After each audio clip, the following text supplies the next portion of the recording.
Hey, my amazing learners. This is Lucifer, and I want you to stop whatever you're doing for a moment.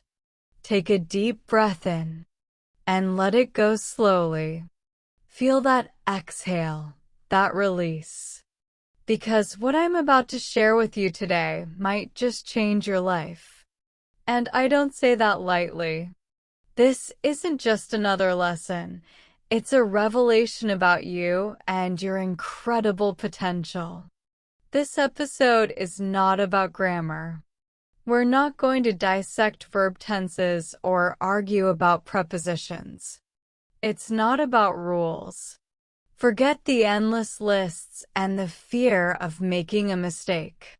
It's about something deeper, something more powerful, something that resides within each and every one of you. This is about training your brain for English, unlocking fluency, confidence, and freedom from the inside out. It's about transforming your relationship with the language, turning it from a source of frustration into a wellspring of empowerment.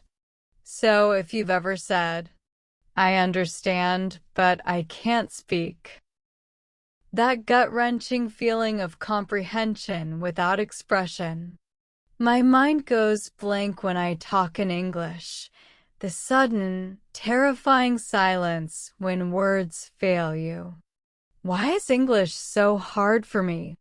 The whispered question that carries the weight of frustration and self-doubt. Then stay with me. Lean in. Because today, I'm going to show you how to stop fighting your brain and start reprogramming it for English fluency. We're going to demystify the process, and in doing so, we'll ignite a spark of possibility you might not even know you possess. Part 1. Your brain was built for change, the miracle of neuroplasticity. Let me tell you a secret that most people don't know. A profound truth that can set you free. Your brain is not fixed. It's not stuck.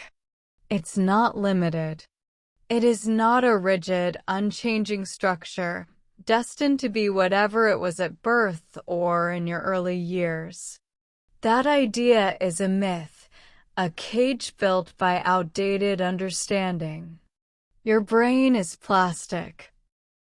Not like the bottle kind that sits in your recycling bin, but neuroplastic. Think of it like a dynamic, living clay that constantly reshapes itself. This means it can adapt, reshape, and rewire itself at any age, at any stage, at any level of your life. Whether you're 18 or 80, a beginner or an advanced learner, your brain is ready to transform. This is why the old excuses simply don't hold up. You're not too old. Age is merely a number. Your brain's capacity for growth is timeless. Think of all the people who learn new skills, new instruments, new languages well into their golden years. Their brains aren't just holding on. They're thriving, building new connections. You're not too late. Every moment is an opportunity for a new beginning. The past doesn't define your future capacity to learn. What matters is the action you take, starting right now. You're not bad at languages. This is perhaps the cruelest lie we tell ourselves. You learned your native language flawlessly, didn't you? That's proof of an inherent linguistic genius within you. You just haven't found the right key to unlock your English potential yet. You've just been using the wrong approach. Perhaps you were taught in a way that focused on memorization over genuine communication, on rules over real-world interaction. Perhaps you've been battling your brain instead of befriending it. When you learn English the right way, when you listen, speak, and think in English regularly, your brain literally starts to build new neural highways. Imagine intricate, glowing pathways forming, strengthening with every effort. These are the connections that allow information to flow faster, more effortlessly. Every word, every sentence, every mistake, it's a brick. And you're not just learning English. You're building your own English-speaking mind, a masterpiece of neurological adaptation. This isn't a passive process. It's an active, ongoing construction project happening within your skull. So stop saying, "I'm not good at English." That's a destructive narrative that limits your potential. Instead, start saying, with conviction and pride, "I'm building my English brain." Feel the power in that statement. It's a declaration of progress, an affirmation of your incredible capacity for growth. You are a neuroarchitect, and your masterpiece is your fluency. Part 2. Why English feels so hard sometimes. Embracing your brain's protection mechanism. Let's be real, English can feel exhausting. It can feel like an uphill battle, especially when you encounter those moments of profound frustration. You understand the words, you can read the text, but you freeze in conversation. The perfect reply is right there, just beyond your grasp, a ghost of a thought. You try to speak, but your tongue twists, your pronunciation feels clumsy, and the words just won't come out right. You want to reply quickly, to keep up with the flow, but your brain goes blank, a sudden, terrifying void where your thoughts used to be. Sound familiar? That moment when your heart pounds, your palms sweat, and you just want to disappear? That's not because you're not smart. You are intelligent, capable, and full of potential. It's not because English is too hard. English has its quirks, sure, but it's fundamentally learnable, just like any other language. It's because your brain is doing something incredibly normal, something it's wired to do, protecting you. Yes, your brain, in its infinite wisdom and ancient programming, is afraid of mistakes. It fears failure because historically, failure could mean anything from social ostracization to literal danger. It loves your comfort zone, your native language, because it's efficient, predictable, and safe. Stepping out of that comfort zone feels like stepping into the unknown, and your brain's primal instinct is to pull you back to safety. This is why you hesitate, why you freeze, why your mind goes blank. It's not a flaw in you. It's a protective mechanism designed to keep you from perceived harm, from the perceived pain of embarrassment or judgment. But here's the truth, a truth that can liberate you. Growth only happens when you step out of that comfort zone. The magic, the transformation, lies just beyond the boundaries of what feels safe and familiar. Think of a baby learning to walk. They fall, they stumble, they cry, but they keep pushing because that innate drive to grow is stronger than the fear of falling. Mistakes are not signs of weakness. They are proof that your brain is growing. They are the friction points where new neural pathways are being forged. Every wrong word, every mispronounced sound, every awkward sentence is a signal to your brain. Hey, we're doing something new here. Let's adapt and improve. They are not failures. They are data points for success. So the next time you make a mistake in English, don't cringe. Don't beat yourself up. Smile. Truly, genuinely smile. Because your brain just got stronger. You just pushed a boundary. You just built another brick in your English-speaking mind. Celebrate that moment of courage, that moment of growth. Embrace the imperfection, for it is the very essence of progress. Part 3. The Power of Daily Habits. Small drops, mighty oceans. Here's where things really start to change, not in hours of grueling, intense study sessions that leave you drained and discouraged, but in tiny daily habits. This is the secret sauce, the consistent effort that builds momentum and rewires your brain without you even realizing it. Think of it like a river carving a canyon. It's not one mighty flood, but the constant, gentle flow of water over millennia. Habits are how you tell your brain, "This matters. This is important. This is who I am now."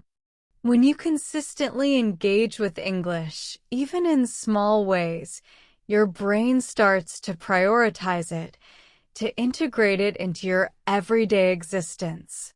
It moves from being an academic subject to a living, breathing part of your life. Even just 15 minutes a day, if done consistently every single day, will start rewiring your brain faster than sporadic, marathon study sessions. Why?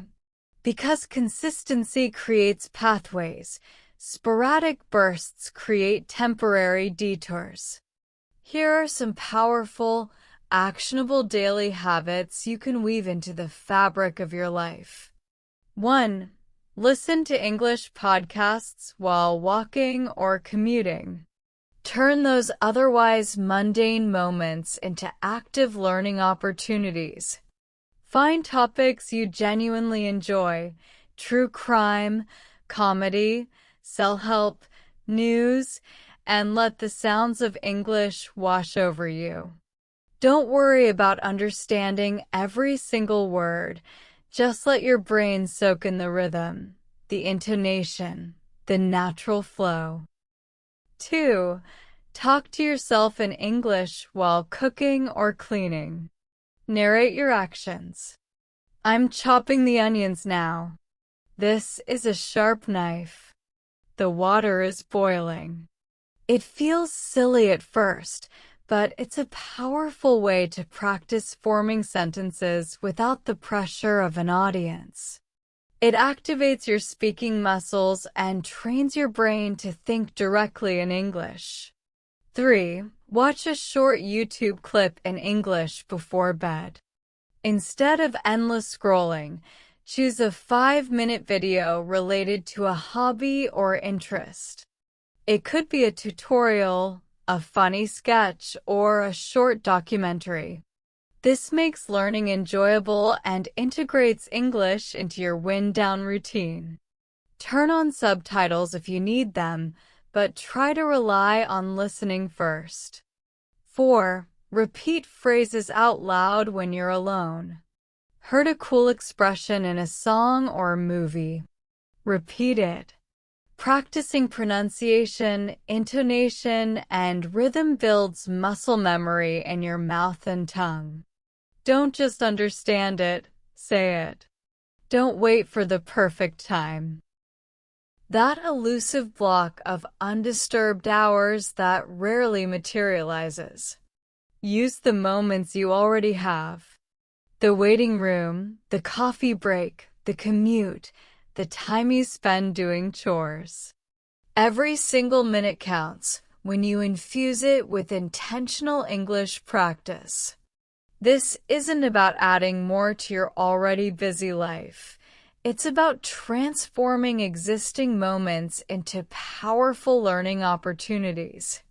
Part 4. Train your brain with these techniques, the tools of transformation. Let me give you my favorite brain training tools. These aren't magic bullets. but consistent application of these techniques, even for just 5 to 10 minutes a day, will yield profound changes. You'll see results in weeks, not years.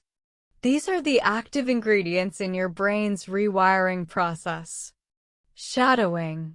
This is a game changer. Find a short audio clip of a native speaker, a podcast, a YouTube video, a speech. Listen to a sentence, then immediately repeat what they said, word for word, trying to match their rhythm, intonation, and speed as closely as possible. It's like being a linguistic parrot, but with incredible benefits. You'll sound more natural and fluent fast because you're training your mouth muscles and your auditory processing simultaneously. Start with short phrases, then move to longer sentences. This technique bypasses overthinking and builds an intuitive sense of English flow. Journaling. The micro-journaling version, don't feel pressured to write pages and pages. Just write 2 to 3 sentences about your day in English. Even simple thoughts count. I woke up early today. I drank coffee. The weather is warm. This activates your brain's ability to form original thoughts in English, bridges the gap between understanding and production, and builds confidence in your writing. It forces you to retrieve vocabulary and construct sentences, solidifying your knowledge. Visual labeling. This is an oldie but a goodie, and incredibly effective for creating an immersive environment. Put English labels on things in your room: door, chair, window, book. Your brain starts to associate the English word directly with the object, bypassing translation. This is a powerful step towards thinking in English by default, making the language an organic part of your visual world. You're not just learning words, you're living them. Read out loud. Choose a short paragraph from an article, a book, or even a social media post. Read it slowly, focusing on pronunciation and understanding. Then read it again, a little faster. Then again, even faster. This isn't about speed reading. It's about training your mouth, tongue, and memory to work together. It builds fluidity and confidence in speaking, bridges the gap between reading comprehension and verbal output, and helps you internalize sentence structures and natural phrasing. Immerse daily. This is the overarching principle. Watch, listen, read in English as much as humanly possible. Flood your brain with the sounds and structure of the language. This isn't just study, it's creating an English-rich environment. Put on English music while you work. Watch movies with English subtitles, then without. Read English news articles or blogs. The more exposure your brain gets, the more it absorbs patterns, vocabulary, and grammar subconsciously. Remember, small steps, big results. Consistency is the magic ingredient that transforms these simple techniques into powerful tools for fluency. Don't strive for perfection. Strive for progress. Part 5. Upgrade your thoughts. Upgrade your English. The power of your inner voice. This might be the most powerful part of today's message. It's about the silent conversation happening inside your head, the narrative you tell yourself every single day. If your brain is your computer, then your thoughts are the software. And just like software, they can be updated, upgraded and reprogrammed. The quality of your output, your fluency, your confidence is profoundly impacted by the quality of your inner dialogue.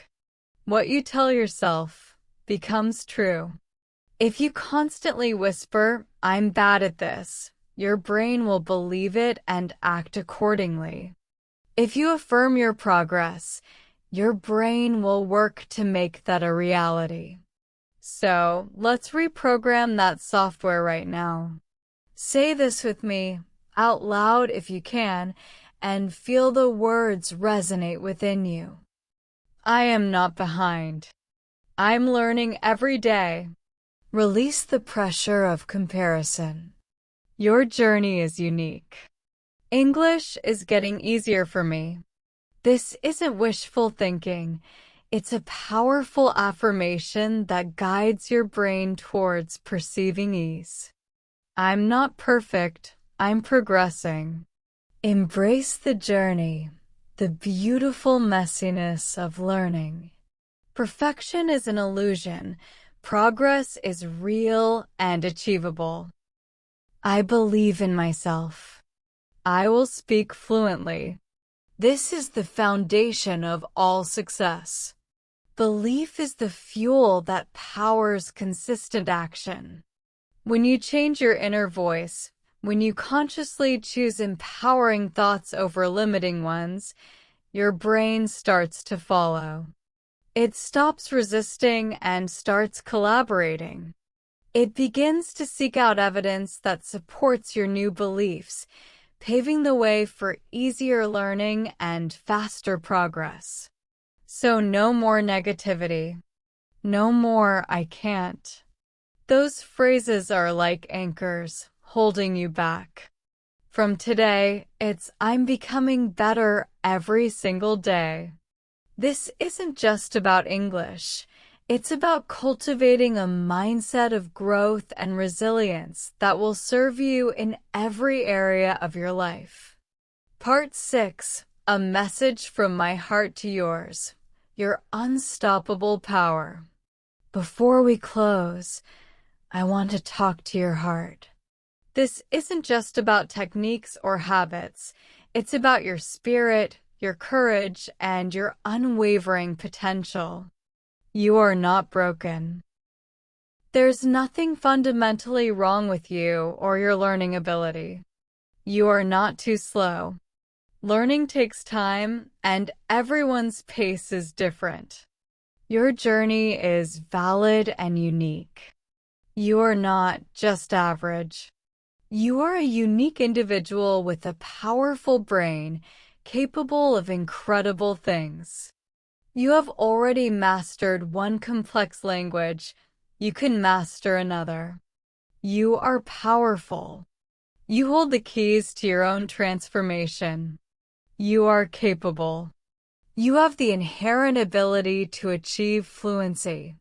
You are rewiring your brain every time you try, every time you listen, every time you say one more word in English. Every single effort, no matter how small, is a deposit in your fluency bank. It's building, it's strengthening, it's coming alive. So don't stop. The finish line might seem distant, but every step moves you closer. Don't wait. Start today, right now. The present moment is your most powerful tool. Don't quit. The moments of frustration are precisely when growth is about to happen. Push through them. This journey, it's yours. And it is a testament to your resilience, your dedication, and your deep desire for connection and growth. And I am walking it with you. I believe in you, fiercely and without reservation. OUTRO, take action, unlock yourself. If this episode touched something inside you, if it made you think differently, if it ignited a spark of hope, then take action today. Don't let this be just another piece of information you consumed. Let it be the catalyst for change. Train your brain. Consciously apply the techniques we discussed. Speak out loud. Give voice to your thoughts, even if they're imperfect. Celebrate your mistakes. See them as stepping stones, not stumbling blocks. This is Lucifer reminding you. You are not just learning English. You are unlocking a new version of yourself. A more confident, more connected, more expansive version of who you already are. English is not just a language. It's a gateway to new opportunities, new experiences, and a deeper understanding of the world. So breathe deep, hold your head high, and say it proudly, with all the conviction you can muster. I am training my brain for English, and I'm becoming fluent. Until next time, keep learning, keep growing, and keep believing in your power.